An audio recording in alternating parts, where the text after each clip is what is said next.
MLC ఎన్నికల ఓట్ల లెక్కింపు కొనసాగుతోంది. నల్గొండ, ఖమ్మం, వరంగల్ టీచర్ ఎమ్మెల్సీకి రెండో ప్రాధాన్యత ఓట్ల లెక్కింపు కొనసాగుతోంది. మొదటి ప్రాధాన్యతలో ఫలితం రాకపోవడంతో రెండో ప్రాధాన్యత ఓట్లు లెక్కిస్తున్నారు. రెండో ప్రాధాన్యతలో 13 రౌండ్ల ఓట్ల లెక్కింపు పూర్తి చేయగా 12 మంది అభ్యర్థులు ఎలిమినేట్ అయ్యారు. అటు కరీంనగర్లో ఎమ్మెల్సీ కౌంటింగ్ సెంటర్ దగ్గర స్వతంత్ర అభ్యర్థులు ఆందోళనకు దిగారు. రీఎలక్షన్ పెట్టాలని డిమాండ్ చేశారు. బ్యాలెట్ బాక్సుల్లో చాలా వరకు చెల్లని ఓట్లున్నాయని, 50,000కు పైగా చెల్లని ఓట్లు పడ్డాయని ఆరోపించారు.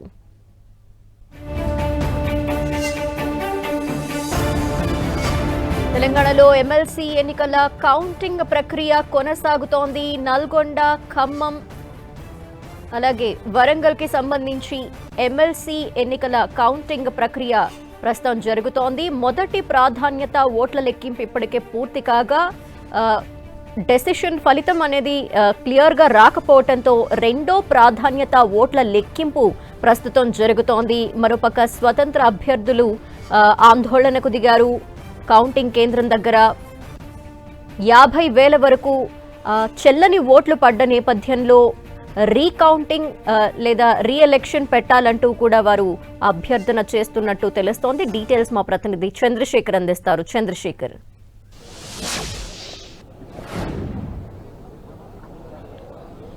నల్గొండ, ఖమ్మం, వరంగల్ ఉపాధ్యాయ ఎమ్మెల్సీకి సంబంధించి మొదటి ప్రాధాన్యత ఓట్ల లెక్కింపు పూర్తయింది. రెండవ ప్రాధాన్యత ఓట్ల లెక్కింపు అయితే ప్రస్తుతం కొనసాగుతా ఉంది.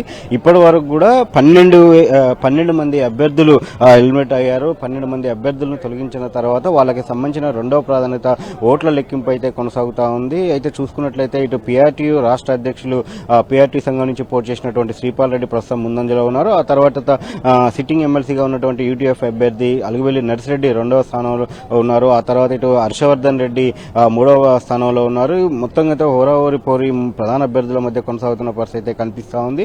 అయితే ఇప్పుడు మొత్తం 19 మంది అభ్యర్థులు బరిలో ఉన్నారు. వీళ్ళకి సంబంధించి ఈ రోజు ఉదయం 8 గంటల నుంచి కౌంటింగ్ ప్రారంభమైంది. 7 గంటలకు ఇటు స్ట్రాంగ్ రూములు అభ్యర్థులు అదేవిధంగా కౌంటింగ్ ఏజెంట్ల సమక్షంలో ఈ మొత్తం స్ట్రాంగ్ రూములు ఓపెన్ చేశారు. ఓపెన్ చేసిన తర్వాత అక్కడి నుంచి 8 గంటలకి కౌంటింగ్ ప్రక్రియ ప్రారంభమైంది. అయితే మొదట ఈ మొత్తం అంటే 200 పోలింగ్ కేంద్రాలు 12 జిల్లాల పరిధిలో ఉన్నటువంటి 200 పోలింగ్ కేంద్రాలకు సంబంధించి అక్కడ మెటీరియల్ కి సంబంధించిన అంటే బ్యాలెట్ బాక్సులు అన్ని కూడా తీసుకొని వచ్చారు. అంటే ఒక మొత్తం 25 టేబుల్ కావడంతో ఒక్కసారి 25 పోలింగ్ కేంద్రాలకు సంబంధించిన బ్యాలెట్లు తీసుకొని వచ్చి మొత్తం వాటన్నిటిని కూడా ఒక్కొక్క టేబుల్ మీద ఒక్కొక్క బ్యాలెట్ బాక్స్ ఒక్కొక్క పోలింగ్ కేంద్రాన్ని ఒక్కొక్క టేబుల్ మీద వేసి అలా మొత్తం 25 పోలింగ్ కేంద్రాలకు సంబంధించి అన్ని 25 చొప్పున బ్యాలెట్ మొత్తం బండిల్స్ చేసిన తర్వాత అంటే ఇలా మొత్తం మిగతా 200కి సంబంధించి కూడా మొత్తం 8 సార్లు ఈ పర్యటన అంటే అలా ఒక్కొక్కసారి 25 పోలింగ్ కేంద్రాలకి సంబంధించి తీసుకొని వచ్చి అదంతా కూడా బండ్లింగ్ చేసి ఆ తర్వాత మొదటి ప్రాధాన్యత ఓట్లు లెక్కింపు అనేది కొనసాగింది. మొదటి ప్రాధాన్యత ఓట్లు లెక్కించు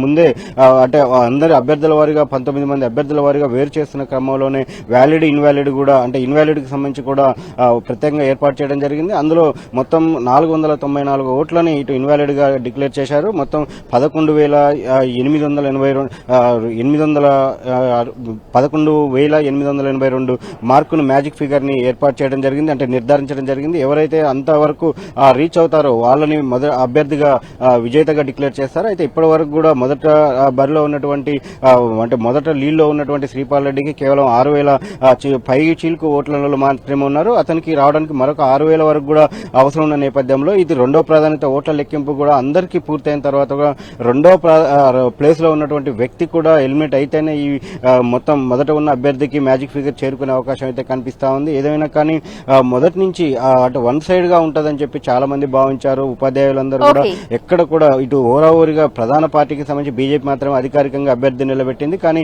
ఇతర అన్ని కూడా ఉపాధ్యాయ సంఘాలే ఇక్కడ నేరుగా అభ్యర్థులని ముందుంచిన పరిస్థితి ఉంది. అయినప్పటికీ కూడా కేవలం ఎవరికి కూడా వన్ సైడ్ గా తీర్పునివ్వకుండా ఉపాధ్యాయులు ఒక విలక్షణ తీర్పునిచ్చారనే ఒక చర్చ మాత్రం ప్రస్తుతం ఇక్కడ కొనసాగుతా ఉంది. ధనలక్ష్మి. Thank you.